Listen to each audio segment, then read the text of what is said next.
Yeah. Hi. So in a way, from what you said just now, therapy is a way of teaching. Sorry, what do you say again? Hold on, let me try to remember. Okay. Core belief or like the thought pattern is established. I think it relates back to general. Hi everyone, welcome back to HPS's podcast, where we'll be unpacking about what mental health looks like in everyday life. So my name is Sandra, and this is... My name is Hafiz. And so today we're going to be diving into a topic that many people may quietly struggle with, specifically on how to encourage people we love to get help, that being therapy. So even as awareness of mental health grows in Malaysia and across Southeast Asia, many people still may face a painful gap. So sometimes we see someone we love hurting, but suggesting therapy may feel quite awkward, frightening, or even disrespectful to some. And for the person who's struggling, accepting help can feel like failure, shame, or weakness.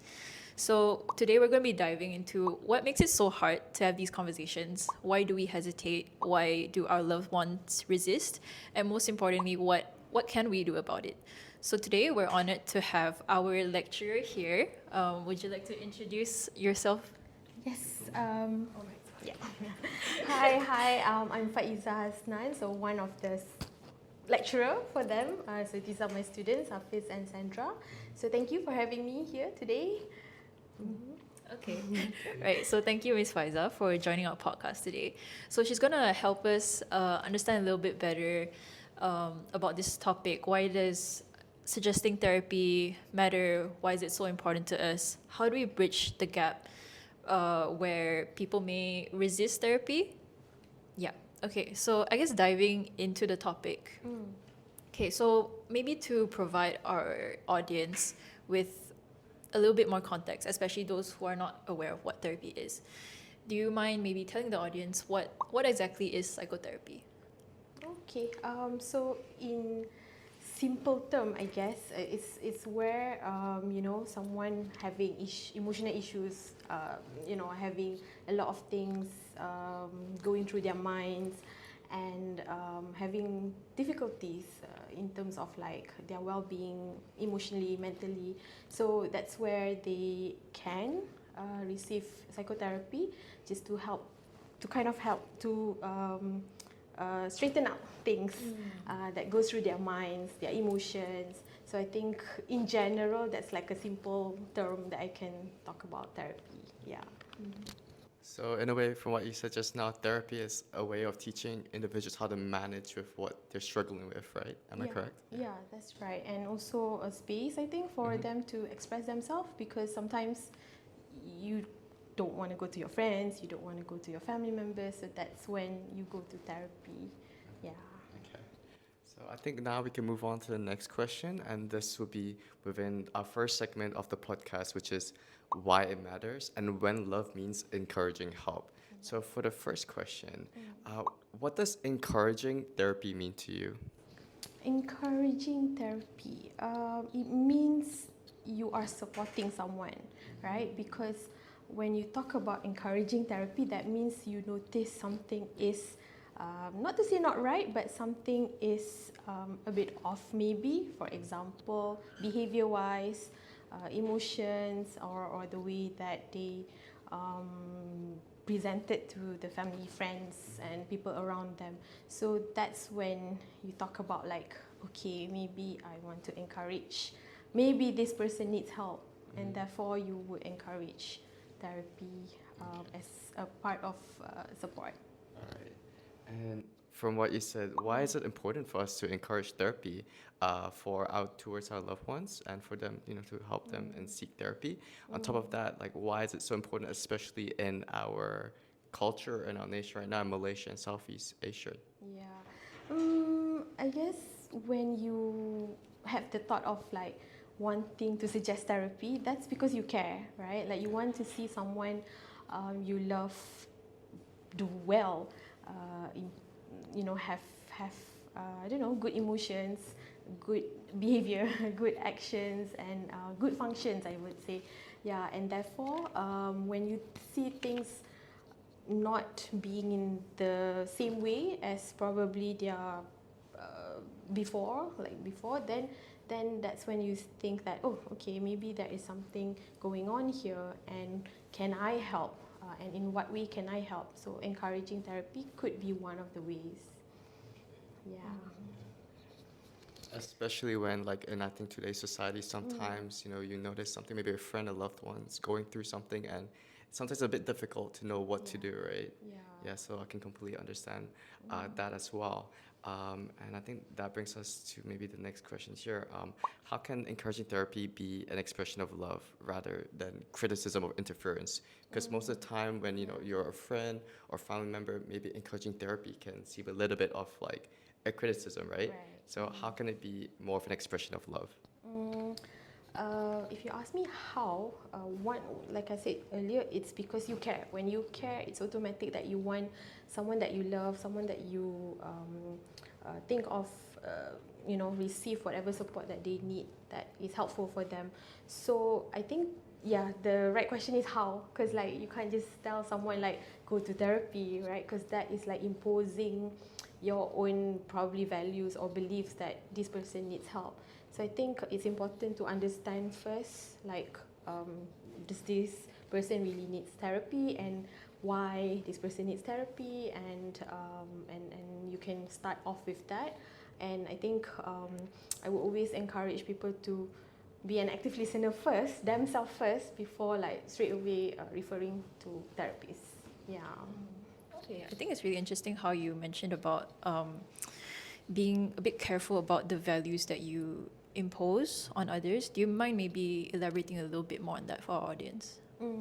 Because sometimes I feel like why it's hard for people to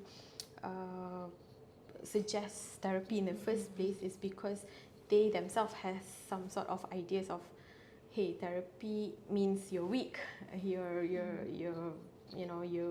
have low faith in your religion, or so maybe they themselves have difficulty to want to go therapy, so wanting to tell someone else to go can be challenging.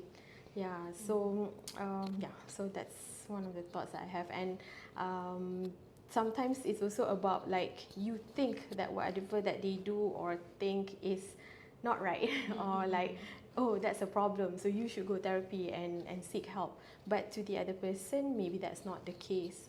So that's why understanding first what is going on is important rather than straight away pushing them to therapy.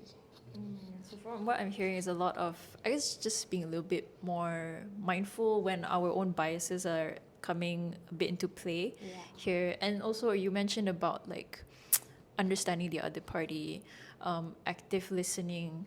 So I think those are pretty important skills that we need, right? It's something that we learn in our own well, I guess since semester 1 in intervention and therapy module. So since maybe for those who are not, very well versed with, these basic counseling skills, maybe tell us a little bit more about what does it exactly mean to be an active listener? How do we better understand the other party? Okay.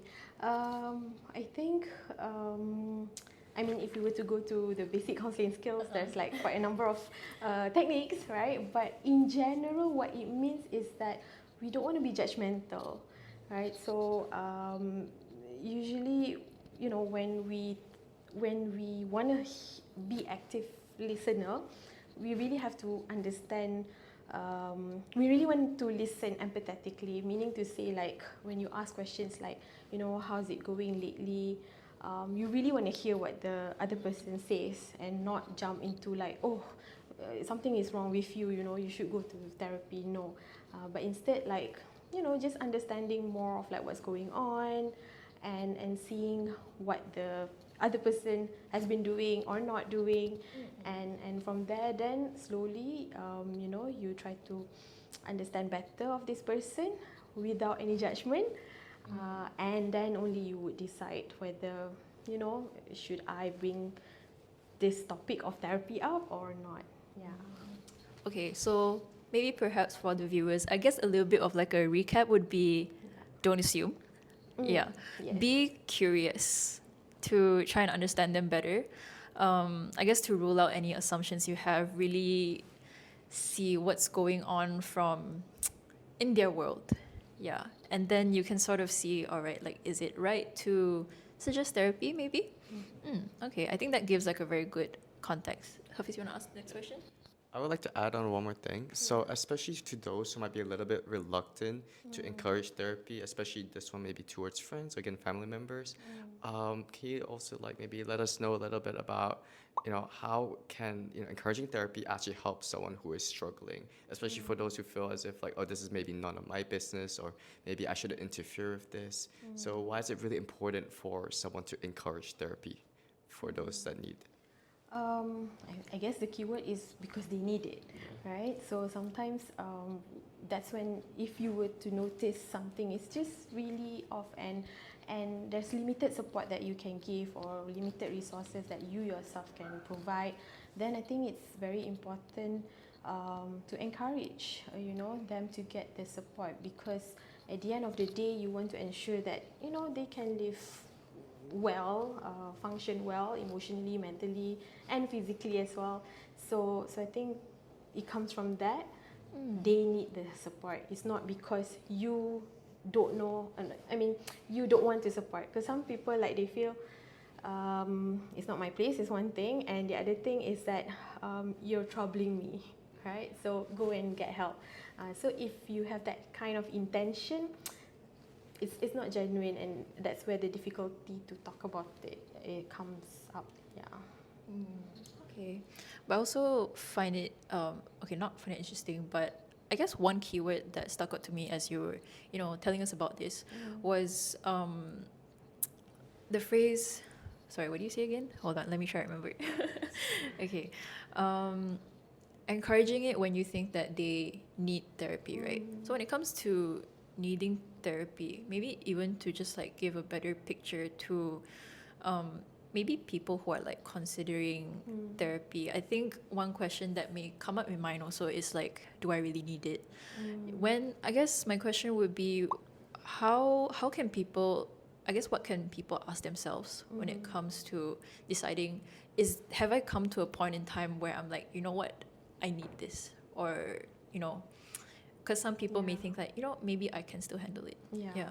I think that can be a barrier as well. Yeah, and a lot of people have that, right? Because you don't want to, you don't want to be seen as I can't handle it, right? So I would say, it can manifest in different ways. So it can be, usually it's your action, right? Like for example, you have difficulty sleeping, you think too much, you start isolating yourself from people. So those are the signs, I guess. And eating, not moving, not having the motivation to do things that you like, and of course the emotion part, where you just feel low, you just feel like there's nothing that excites you. So I think you have to see in terms of how you function as well. For example, like before this, maybe you are okay to go out with your friends, and now suddenly it just seems too much, and sometimes it can be as simple as, why can't I stand noises, right? So that can be an indicator as well, if it's what do you call that, like there's a symptoms, like other symptoms come in as well. Yeah. And I think another thing I want to add on, we did ask you earlier in the beginning of the podcast about what is psychotherapy in a way, maybe through your experience and your knowledge of clinical psychology, and sharing to others as well that maybe clinical psychology or therapy is a brand new thing to them, right? What are the real impacts of therapy? How can it really help someone overcome the issue? So after encouraging them, what is the benefits of going to therapy? Okay, so based on, I guess, my clients, because as a therapist, as a clinical psychologist, what I would say is that sometimes they are very overwhelmed with a lot of thoughts, a lot of emotions, and it's just very difficult to kind of like organize or structure their thoughts, their emotions. So when you work with therapists, that's when you kind of like express a lot of things, and it's the job of the therapist to organize it to make it easier to understand, or to, we call it conceptualize, right? Then we will understand like what makes this issue happen, or what triggers, and therefore then we can work on that, and I would call it as process. Yeah, so that's why therapy is a journey. So it's not like a one night thing, it's a process where we work on the issues that they have, and the symptoms and whatnot, in order for them to, at the end of the day, get awareness, insights, and be able to manage better. Yeah. And maybe do you want to highlight like some of the misconceptions of therapy, just to give the viewers an idea of what therapy is? Yeah. So I think what I've been hearing, at least from my clients who eventually came to me but resisted before, is that they feel that if you go to therapy, that means something is wrong in your brain, right? And or you are a weak person, and I think this relates back to also the stigma. It's still strong, I would say, to some extent, because then they would say that if I go to therapy, what would others think of me? I'm a father, I'm a mother, I'm a, eldest siblings. Like if I were to go to therapy, like I can't handle things, right? Like that means I'm weak. And sometimes it's also relating to cultural stuff, like religion, like you don't pray enough, you don't, all those kind of things, and that makes them feel that, maybe therapy is not for them. So basically a lot of, I guess, barriers come from a lot of self-stigma, a lot of cultural things that come into play as well. Yeah. And personally, I'm also sort of interested to know, like, has there ever been a case that you've worked with where you've seen that, like, them holding off therapy for so long actually made their situation even worse? I guess if there's a case like that, I think it would be helpful to give the viewers a picture of how things can turn out if you delay getting help. Yeah, so I do have quite a number, I would say, that kind of like delay their coming to therapy. So when that happens, it's harder, or it takes longer to work with them, because, for example, I have a client who has been having anxiety for like almost 10 years, but because it's not something that maybe parents are not aware of this or doesn't believe in it, so they don't really seek help for my client. But after he has been, he's an adult now, so he's sought therapy. So what I noticed is that it takes longer because the core belief, or like the thought pattern, is established. Yeah, like you're already wired Yeah. that way that it becomes so hard to sort of rewire it. Correct. So then it becomes harder and becomes longer, and medication is something that required, because just talking is something that might not be working 100%. Yeah, so I have to supplement with help from the psychiatrist. Okay, yeah, I think that's really interesting to know. So I guess for the viewers, basically, well, the key takeaway is the earlier you get therapy, the earlier you get interventions can actually matter a lot. It can create a lot of like significant changes compared to, if you were to drag things out until it comes to a crisis point, it can get harder to manage, because just as we've said earlier, it can become really difficult to rewire your beliefs, the way you think, how you manage things. So yes, key takeaway is get help as early as possible. Okay, encourage, yes. Please encourage help as early as possible. Okay, so I guess we can sort of move on to the next segment as well. You want to say something?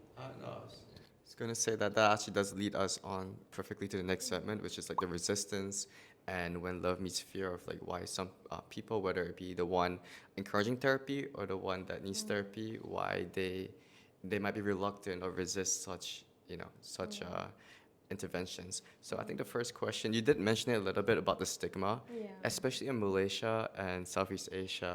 Do you want to maybe talk a little bit more about the stigma and why it's so normal for us to kind of, resist such interventions and therapy?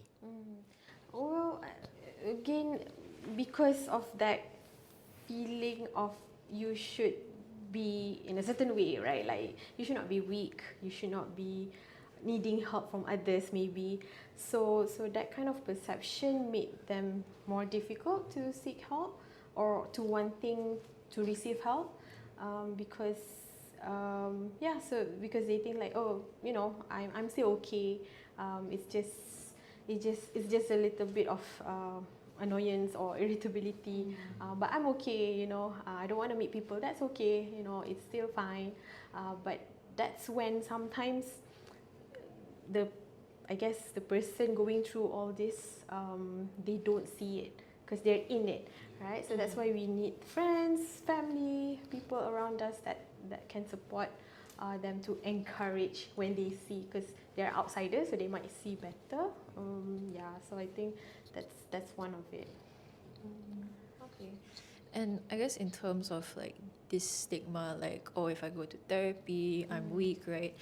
Do you mind maybe telling us a little bit more about the cultural influence of how these like statements come about, maybe in terms of like family roles or like harmony within the family or like the community that they're in? So I think it relates back to general what's the word? Generational generational differences, right? So if in a family where they hold strong beliefs that you should be good, you should be you shouldn't have problems, you should be strong. And they don't believe in all these things, like some parents who don't believe in mental illness. So I guess the child themselves would think that, hey, maybe I shouldn't be seeking help because I should be strong as what my parents are expecting of me. Or they might think like, what would other people say, and how would they react if I were to seek help or go for therapy. So I think that's one of the things that can culturally, Is there maybe something that you want to add in to psychoeducate the viewers on therapy and mental health related disorders and issues and struggles to in a way psychoeducate to go against the stigma in a way and to break that stigma? So I think it's a real thing, right? Like for example, we're talking about physical health. When you are sick, when you have broken arms, you seek help. So it's the same thing as mental health as well. Things happen in this world. There's a lot of triggers. There's a lot of difficulties that can cause emotional turbulence, I guess, or your thoughts might be here and there, right? And so I think it's important to acknowledge that mental health exists and it's a real thing, and we're just talking about like the not as severe as psychosis and whatnot. So if we're talking about that, then the biological elements come in as well, and you can't kind of like deny that it exists. So the main thing is that right now, and what you say in our culture, is the lack of psychoeducation to understand that these things are a thing and they exist, and that it's normal for people to have struggles and issues with their day-to-day life, right? Yeah, that's right. I think I have a follow-up question because I guess reflecting on what you said, right? I'm getting this theme of a lot of resistance, a lot of stigma comes from saving face. And I think saving face in, I guess, the Malaysian cultural context is a very big thing. I think it's a very common thing for any Asian country. So perhaps, I guess, what would you want to psychoeducate people about how damaging like this fear of losing face can be for someone or even like to the family. Mm. Damaging in the sense of like they won't ask for help and then it will delay and it gets worsened, right? So I guess it goes back to the fact that we have to acknowledge, we have to understand better what mental health is, and I think yes, the awareness is there, social media and whatnot, but when it hits someone who is in that environment where they don't believe, or the culture or the community still have stigma against mental illness, then it's still hard. Yeah, so I think it's also important for the person that is going through difficulties to I guess develop that courage to know that seeking help is not a sign of weakness, it's not a sign that you're not good or anything like that. It's more of like to better support you in order for you to improve, function better, to contribute back to society, I guess. Yeah. Okay. So we mentioned a lot about how stigma can lead to a lot of resistance, whether it be the one, encouraging therapy or the one that is seeking therapy. How about what are some maybe, in a way, like the personal reasons for someone or an individual to resist seeking therapy? Yeah, maybe like, being avoidant about it or suppressing it, these kind of things. So what do you think about that? Yeah, I guess it's quite similar, I would say, because when you think that you're capable all the way through your school days, your university days, and suddenly things are difficult for you, but you've already learned that I can always do it on my own. I don't need support. I can cope with this, but eventually, sometimes if they can't, that's when it becomes a problem. Yeah, so it's also how, I guess, how they perceive themselves, how they again view what seeking help means, and I can't stop myself from saying about the weakness again, because like when you see yourself as when you associate seeking help as weak, then that's when you don't. Yeah. Okay, so from what I'm hearing is also still sort of like relates to a theme of like saving face, especially like you mentioning that it's harder for people to sort of like start accepting that they may be struggling when they've gone about their life like doing, I guess, like quite well. Yeah, but I guess the takeaway would also be that sometimes it's okay to not be okay. It's okay to seek help for, well, basically anything, whether it be your work, anything you do in life. It's fine to seek for physical health, and mental health is still health. So it's definitely very, very understandable if we ever come to a point where we just have to admit, what, I think I need some help to sort of help me manage things. How do I go about from here and onwards? A lot of self-exploration as well. And I guess going back to something you said in like the earlier questions as well, you mentioned about generational differences. That was actually like one of the questions that we had set out. So recapping, you mentioned that there's definitely a generational difference where the stigma, the cultural values, the rigidity in a way comes a lot in the older generations, whereas thankfully the younger generations have sort of like started to break out of that. What do you think has made it so different now? What helped? Definitely the awareness, right? I think the awareness and probably the accessibility as well, because like if I'm thinking 10 years ago, centers, mental health, psychological centers are not as many as now, right? So and to get help from the hospitals also, usually it's like the serious cases. So I think so I think that is something that that differs nowadays. People are more talking about mental health.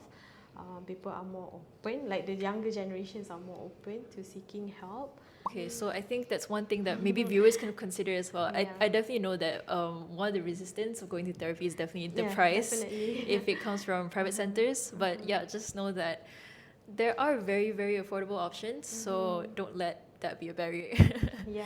Yeah. And we have trainees as well. Yes. Trainees, clinical psychologists. Yeah. So, for if you any of you all are interested in getting psychological services or help or recommending it to somewhere, you may check out Heart Psychology Services in Taylor's, where it is very affordable for both Taylor students as well as external clients as well.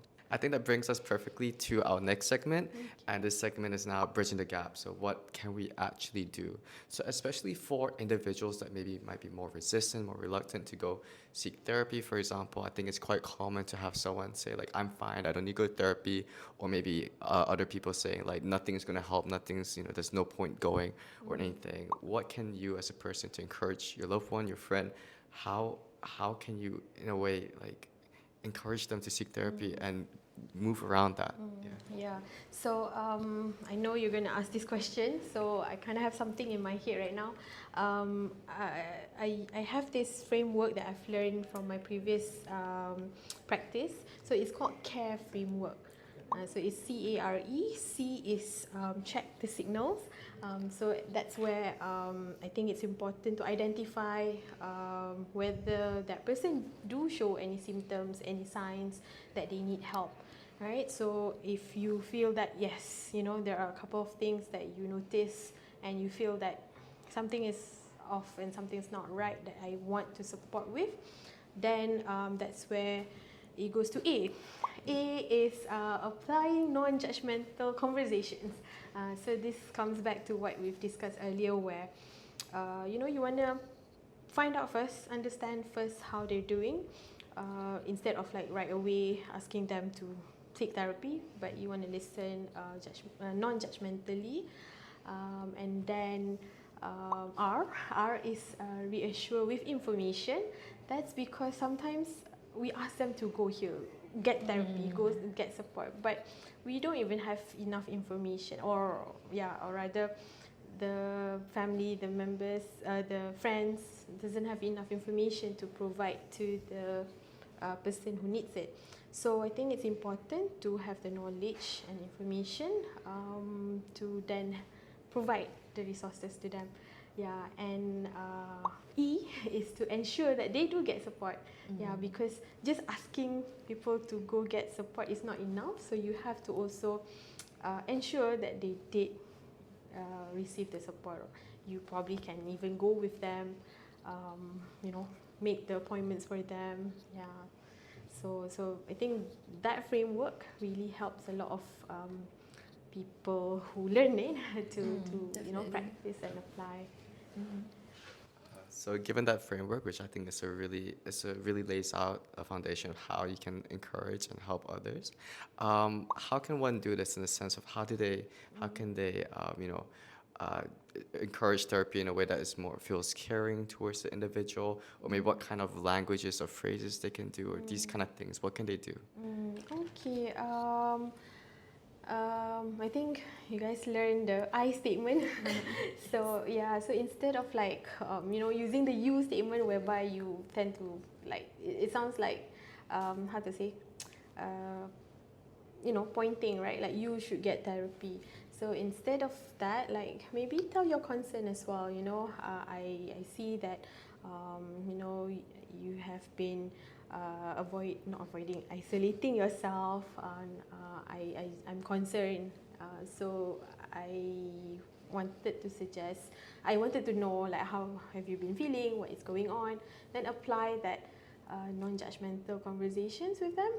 Before then you bring up the topic of like, maybe through your experience, like I see someone who has gone through this as well, and therapy seems to be helpful. I'm just wondering whether that is something that you probably need. So basically, it's very important, the way we communicate our concerns, and especially like the language we use. So yeah, as Ms Faeza said, avoid things like you should do this, you should do that, you need therapy. Instead, be like, I'm worried about you. Would you be open to seeking support together? I think even like this word together is actually really helpful. It sort of shows them that, hey, you're not alone. I'm here to walk through it with you. Yeah, so that's one thing as well. And I guess in terms of communicating our concerns and all this to them, right? When do we gauge like when's the right timing to bring this up? When is it appropriate? And like when might there be times where it's like it might be a little bit harmful, it's not a good time to bring it up? Okay, it's not a good time when it's done in front of people or not privately. So I think it's something that, because we mentioned about check the signals, right? So of course we need evidence that something is not right in a way. Not to say evidence, but more of like it's a sign, right? Like because if it's not strong enough, it will come out as, I don't know, accusing or something like, why are you suddenly saying that I need therapy? So if you are really sure, that's where you have to have the knowledge as well about mental health, about how to look for these signals, and then only you approach privately, and during the time that is maybe calm, like there's not during like a drama and suddenly say like what's going on and asking them to go therapy. Yeah, I think that is a good time, like in private especially. Yeah, I think that's a really good point to make, because sometimes when we bring things up like in front of people, the spotlight gets on them, and people might get really uncomfortable, or they might not want others to know what you think about them or what they're actually going through. So privacy is really important. It creates that like more safe emotional space for that really important conversation. And you also mentioned about like checking the signals, right? So maybe to psychoeducate a little bit more for our viewers, some people might not know what exactly shows up as symptoms or signs. Like some things to the public might seem like a very normal thing. So maybe if you could tell our viewers a little bit more, what are some symptoms that are very telltale signs about someone might be struggling a lot? I think the symptoms, right, it always boils down to anxiety related, depression related, and if it's more severe, it's like the manic related. So as we know, like anxiety, if we're talking about physical symptoms, it's feeling restless, feeling jittery, you're what do you call that? You're anxious, you're for no reason, maybe heart palpitation, sweating and all that, and of course the thoughts, the worrying, the overthinking, and when we talk about behavior, sometimes like I mentioned, isolation, what else? Anxiety symptoms. Yeah, and if you talk about depression, it's the low mood, the lack of motivation. You like to do things before but you don't anymore. So I think looking into those kind of symptoms can help you to kind of see where they're at, and the function. Yeah, and I guess to add on as well, even like being unable to concentrate are like signs of like depression, anxiety symptoms, and even things as simple as I cannot eat as well as before, or I'm eating more, cannot sleep. Yeah, even simple things like changes in daily functioning can tell us a lot. So keep a lookout for that. So you've gave the care framework, right? So say hypothetically, if someone uses this care framework and their loved one still says, no, I don't want to go for therapy. Okay. So we've sort of like tried everything. I guess when that happens, how do we stay supportive without like burning out or like pushing too hard to get them to seek help?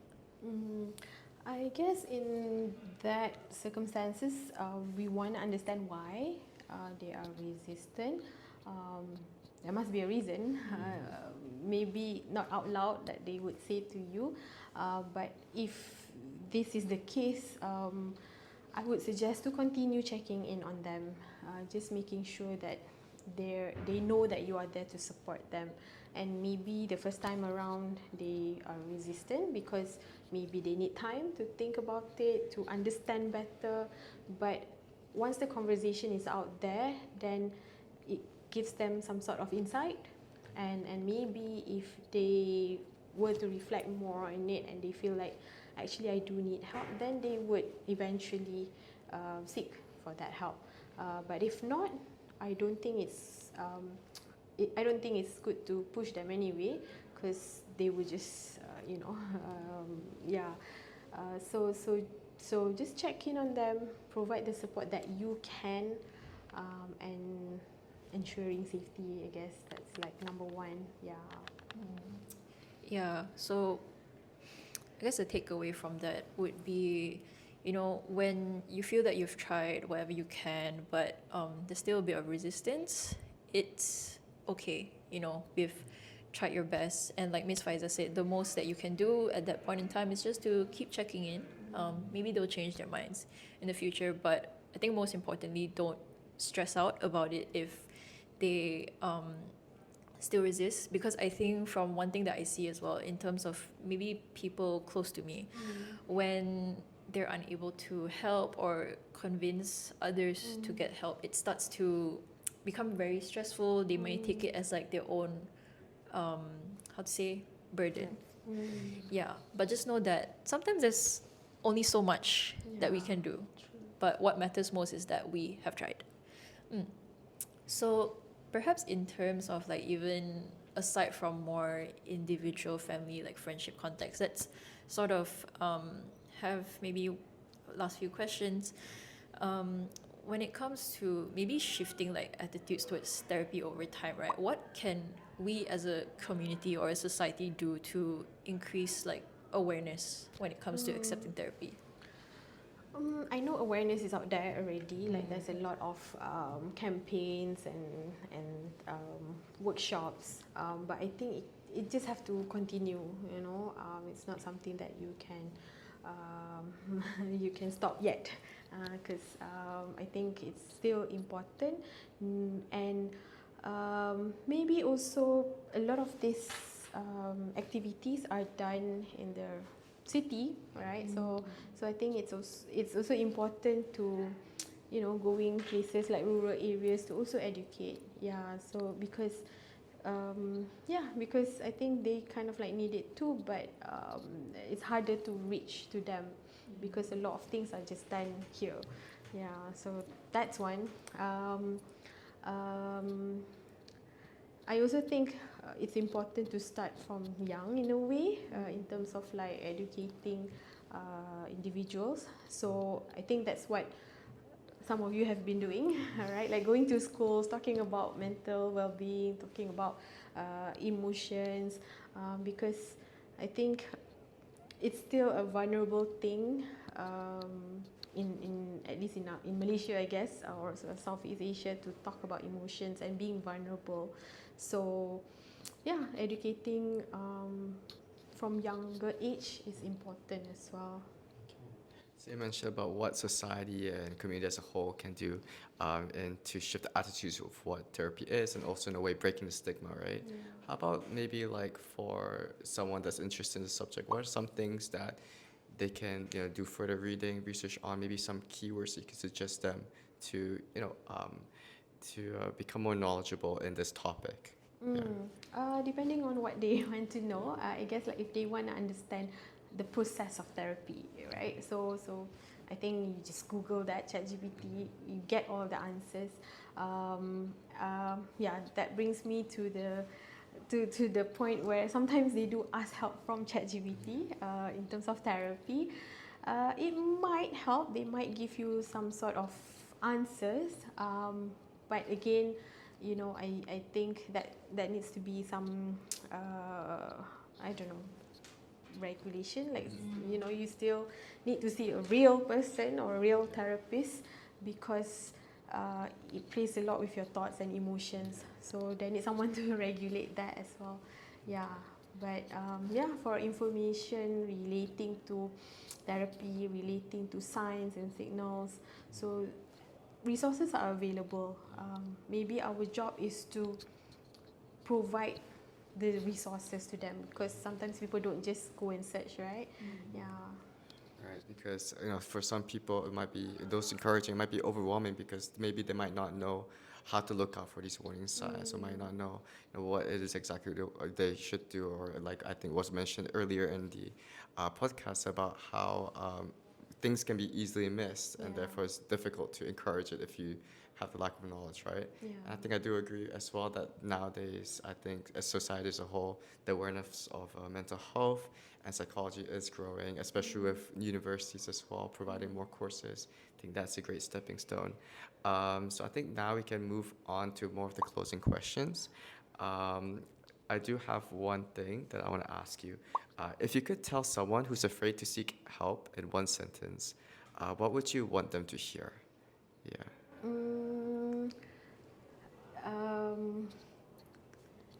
I guess what comes to mind is like, don't worry, because a lot of times why client doesn't want to come is because, or why individuals doesn't want to come is they worry. What should I say? What should I tell? Can I tell? Can I not tell? What is the consequences of this? So I think like what comes to my mind is I want to tell them like, don't worry. It's a safe space. It's supposed to be a safe space for you to express yourself, and you don't have to know what to say. It's the job of the therapist or the psychologist to prompt you to make you share. Yeah. So what I hear from that is that reassurance is a very important factor when it comes to encouraging therapy, from both one encouraging or even in therapy itself, that reassurance is very important, yeah. And what is maybe one thing you wish more Malaysians understood about mental health or therapy, given that it's still relatively new to here and the awareness is still growing? Yeah. I want people to see mental health as physical health, like the importance of it. Because when we talk about physical health, like everyone just agrees and like, yes, go to the doctor. But when it comes to mental health, like, oh no, that's not real. Are you sure? You're just making it up. So I want people to see it as something that you want to prioritize as well. Yeah. So hopefully we'll get there one day. Yeah, definitely. Mental health is definitely as equally as important as physical health. And I mean, if anything, mental health can even affect our physical health, right? So, and I think that itself is such a key thing to be aware about. But yeah, so I guess this sort of comes to like the closing of our podcast. So thank you so much, Ms Faeza, for taking the time to, join us in our talk today, and for sharing such like compassionate, honest, very culturally grounded insights as well. Yeah. And if you're listening and thinking about someone you love or even about yourself, we hope that our podcast today, our conversation reminds you that reaching out for help is definitely not a sign of weakness. It's okay. And encouraging therapy is basically just an act of care, courage, and, well, I guess, connection. And remember that encouraging therapy isn't about fixing someone. It's basically walking with them towards the healing. Yeah, so thank you for joining us. Thank you for having Ms me. Faeza. And thank you to the audience as well, to listening through what we have to say about this topic today. And if you find this episode helpful, please share it with someone who might need it. And again, remember that if any of you might want psychotherapy as well, you can come to Heart Psychological Services at Taylor's University, where we provide very affordable therapy. Yes, and until next time, take care of yourselves and each other. Please like, subscribe, and comment. Please like, subscribe, and comment.